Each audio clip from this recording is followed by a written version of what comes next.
Today I'm going to be showing how to install a Compustar remote start in a 2011 Nissan Pathfinder. Come on, let's check it out.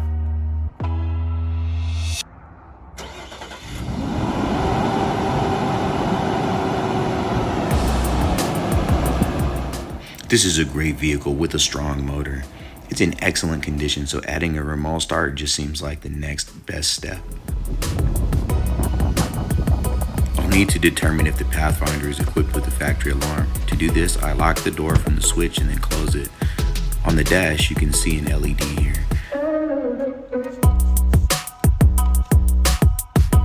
So that definitely looks like this vehicle is equipped with a factory alarm. I'm gonna give it a few seconds and see if it'll get fully armed. Yep, it looks like that should be ready. No factory alarm yet. Go ahead and try to open the door. Oh yeah, factory alarm for sure. So I know what my next steps are.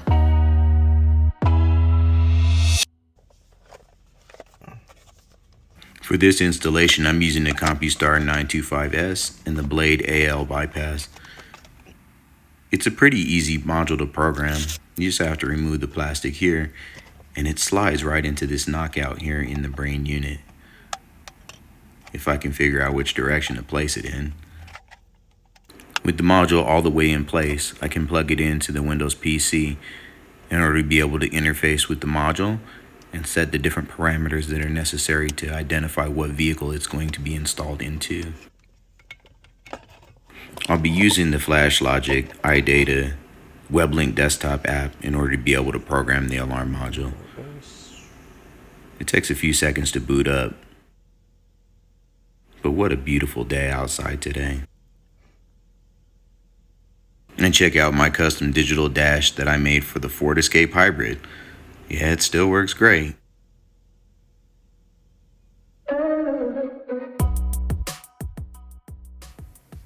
Okay, so we're gonna have to configure a new module, and then that's gonna let us do a Nissan 2011 Pathfinder. And we already know that this vehicle is equipped with a factory alarm and a standard key. The rest of the configuration is pretty linear. We just select the default option in most instances.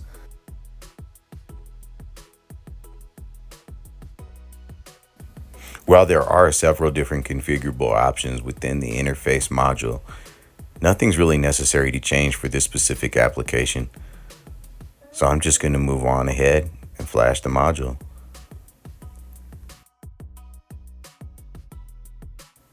Yep, Weblink definitely has a clean interface. And as long as everything looks good, I can just go ahead and flash my module.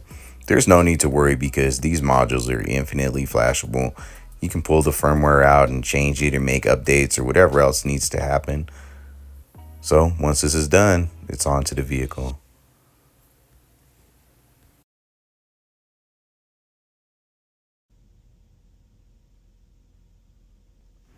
With the module program, it's time to head back over to the vehicle.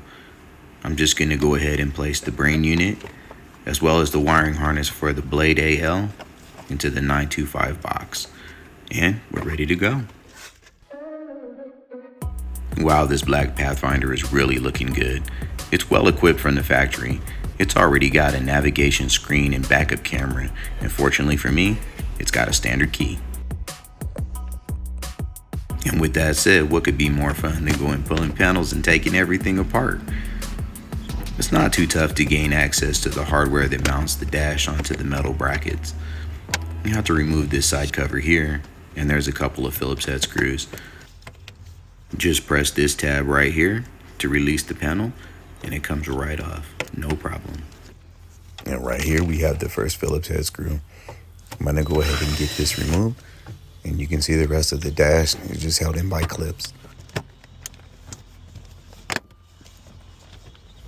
There was another Phillips head screw right underneath here, and then that whole panel pops off. These plugs usually come off pretty easily, but on this vehicle I'm having to use a tool in order to be able to remove the clip. It's in there really tight. Well, that's one way to do it, I guess. Now onto the ignition switch and transponder harness. They're located on the back of the key cylinder switch, which isn't too difficult to access once this cover is off.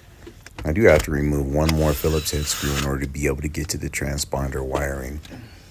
It's also held in with a zip tie, so I'm going to have to get a tool in order to be able to pop that loose as well. The Pathfinder remote start installation is a pretty involved process. You have to be able to access the wiring at the BCM in order to be able to connect the locks.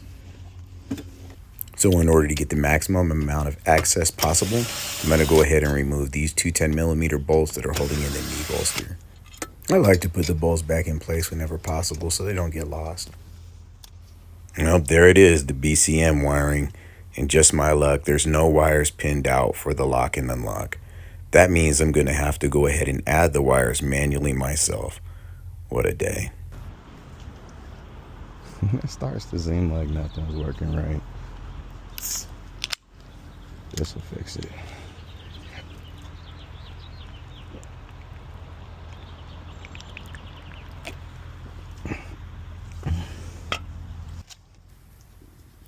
A nice zoomy glitch effect as I speed through the mundane harness preparation. All of these plugs fit in a pretty standard way, but it's important to understand that not every wire will be used. I like to start with the windshield mounted antenna. I have to remove the 3M adhesive in order to be able to attach it to the glass. I think it's best practice both aesthetically and functionally to try to get it as close to the center as possible. I don't want you to really be able to see it there on the glass, but after that, it's just a matter of tucking the wiring into the headliner and routing it down the A-pillar, making sure to stay behind the airbag that's tucked within.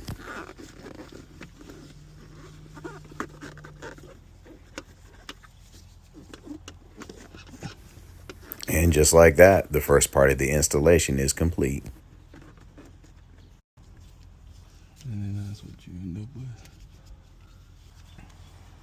Now back to more harness prep. It's important to consult the Sage installation manual. This manual is in Canadian and in American. So you're going to have to find the side that actually has the language that you speak best, which is definitely not a problem for me because I understand both. I'm really after my lock and unlock wire colors here. Blue, green, and blue, which are both here in the Compustar gray harness. I'm going to stretch it out and plug it in so that way everything lines up properly.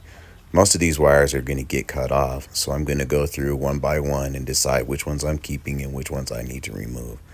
And with a snip of the umbilical, we're ready to go. Next, I can trim to the proper length the high current ignition switch wiring. I'd like to take a moment to show how I like to strip my wires off. I hold on to the jacket so that way I can place it neatly into the trash and not make a huge mess. I'll go ahead and strip off each individual wire, and notice I don't try to twist them. That's because you can crimp the male spades really easily and slide them right on as long as the wires remain straight. I'm going to show you as I go through each one of these individually. I keep a handful with the proper amount of spades in the palm of my hand so that way I can transfer them into the crimper one by one. I'll slide the wire down with a little wiggle and then a tight crimp. That's it. It's a matter of repeating the process for each individual wire. It goes pretty quickly as you develop a pattern. I just go ahead and slide the wire in, press it all the way as deep as it'll go into the crimp, and then lock it down. Then on to the next one. It's a rinse and repeat situation, but I'm going to show you what happens if you try to twist the wire and why that's not always the best way to go. So check out this green wire. It's not all the way straight. I'm going to go ahead and try to straighten it out, but in straightening it, I'm also going to twist. Watch how the spade no longer wants to slide in. I can spin them both. I can really put a lot of pressure, but no matter what, it's going to want to fight me. That's why it's best to leave the wires as straight as possible, because it just helps to save yourself a little bit of headache in the long run. Honestly, it doesn't matter too much because no matter what, I'm going to get everything crimped down nice and tight. I'll go ahead and redo all of my crimps using the flat spot On the crimping tool as well, I'm going to make sure that none of these connectors come off no matter what. Well, at least that's how I like for them to look. I like to use 3M 1700 electrical tape in order to be able to loom up my wires. I know there's other tapes available, but I feel like this tape looks the closest to a factory match, so that way you can't really tell which wires were added for the aftermarket and which ones were provided by the factory. I'll go ahead and speed through how I like to prep up my alarm harness. The first wire I'm going to terminate from the Compustar alarm is the parking light wire. It's a green with white from the Compustar alarm and a red in the Nissan Pathfinder.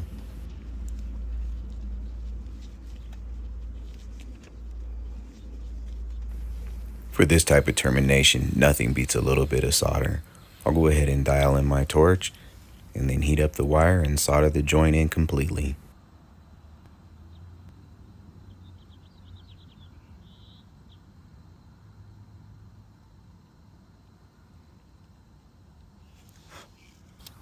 Once the solder joint cools off a little bit, I can go ahead and wrap it in black tape.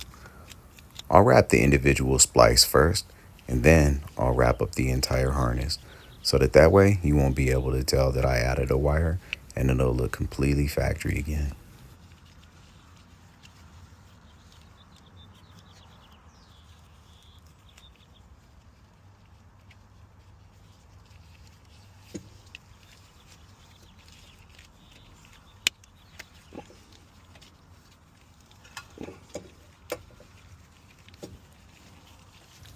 Yep, just like that. That's what a clean termination looks like.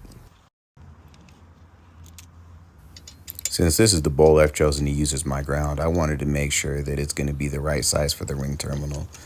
The ring terminal does fit perfectly, so I'll go ahead and crimp it first.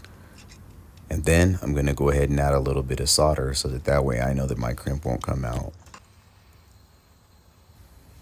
Audio amplifiers have got me where I love to solder ring terminals. I apply gentle heat to the ring until the solder starts to flow. Once the solder flows, I know it'll flow down into the copper wire as well, bonding the copper and the ring terminal to each other. This is a great practice. And while everything's still warm, I can go ahead and slide the plastic cover back closer to the ring terminal. My next termination are the can high and low wires. It's a rinse and repeat of the parking light wire, so I know I just got to get everything tucked in there and ready for solder. Did you ever have just one of those days? To prepare the intersection for termination, I use a tool to expand the wiring so that way the parallel wire can be slid through the hole and tightened down. This is the best way to make really great contact. Once the solder flows through this, the joint becomes completely solid. It can be critical to pay attention to these steps because this is the real longevity of the installation. If you pay attention here and get everything done right, this install is going to last a really long time.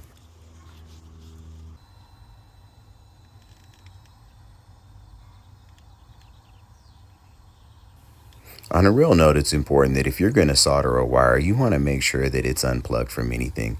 You wouldn't want the heat to travel down the wire and through the plug and then onto a circuit board. You just got to make sure that you solder the wire gently and that you give it time to cool before you put any tape or try to reinstall it in the vehicle. But once everything is cooled off, it's great to use a little bit of 1700 to wrap everything up. Using this kind of tape, it makes the joint very difficult to tell if it was factory or if it was provided by the aftermarket alarm.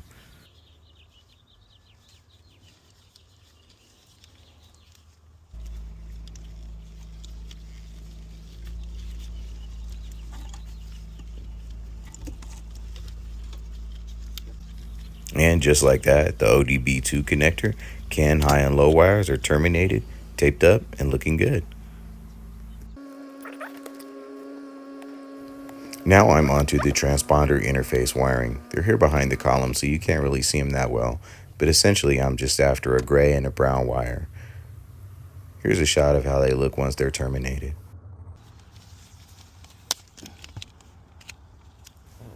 I'll add a little more 1700 to the transponder wiring while the monster kicks in the door.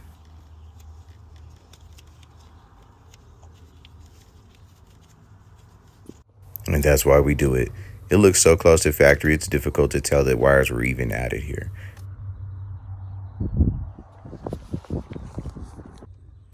For the ignition switch, I'll have to grab pretty much every one of the wires. I have them listed here. The key concept being here that when the remote start is activated, I'm going to energize all the same circuits that the key would from the ignition harness. I like to use crimp spade terminals for the high current wiring. They're easy to remove for diagnostic purposes, but they provide a solid and reliable way of transmitting energy between the two wiring points. They plug on the wire by just lining them up and pressing them in until they lock. Really simple, and I'm going to show you as I go through installing each one.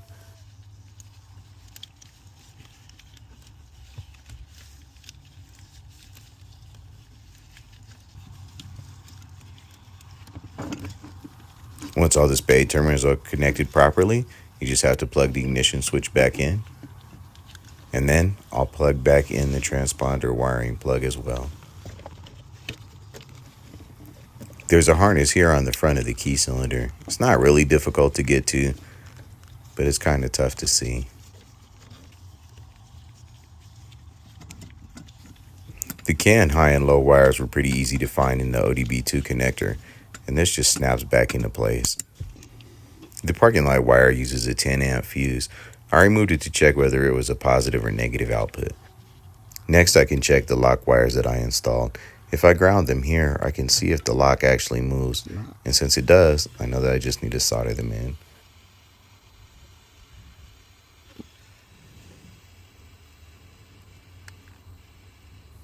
Blue and blue-green.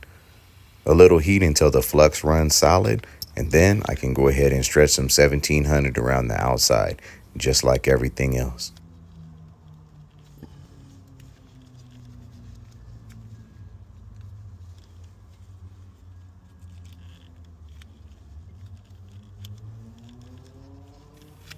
This was a little bit more of a pain, so you can see why I saved this wiring for last. I'll let the monster take over now.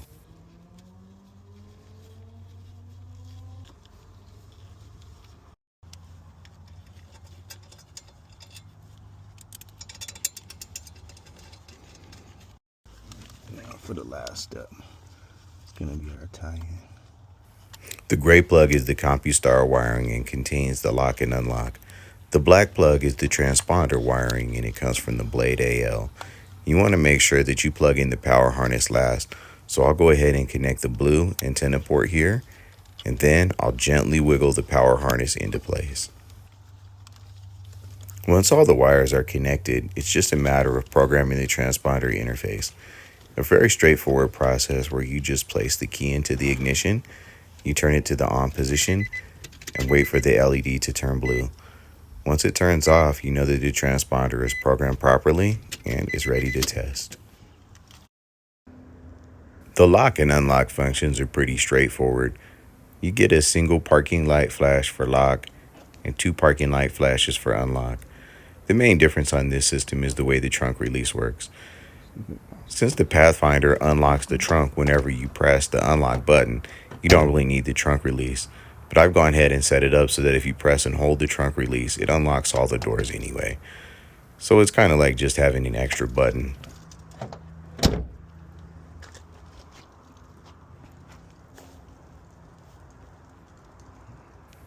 But the keyless entry piece is only the basic part of this system. What we're really after is the remote start. You just have to press and hold the button for a few seconds.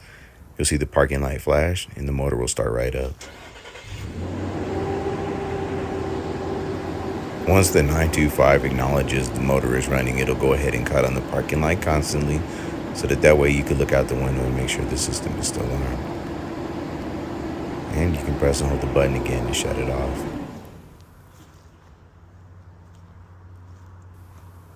And now we're right back to where we started. Me recording the Pathfinder with my cell phone as I walk around it. I want you guys to remember that we're stronger together. We are a community, and we support each other, and that's how we win in this world. I know how dark life can be. Believe me, I've been there. That's why don't ever be afraid to reach out, ask for help, look for support, Remember, the world doesn't have to remain dark, and we were not built to do this thing alone. All it takes for evil to succeed is for good men to do nothing. But all it takes is a few good men, and we can make the world a great place. So peace and love to my community and everybody that's been along with me on this journey. Remember, I got your back. Don't ever hesitate to reach out. I got you.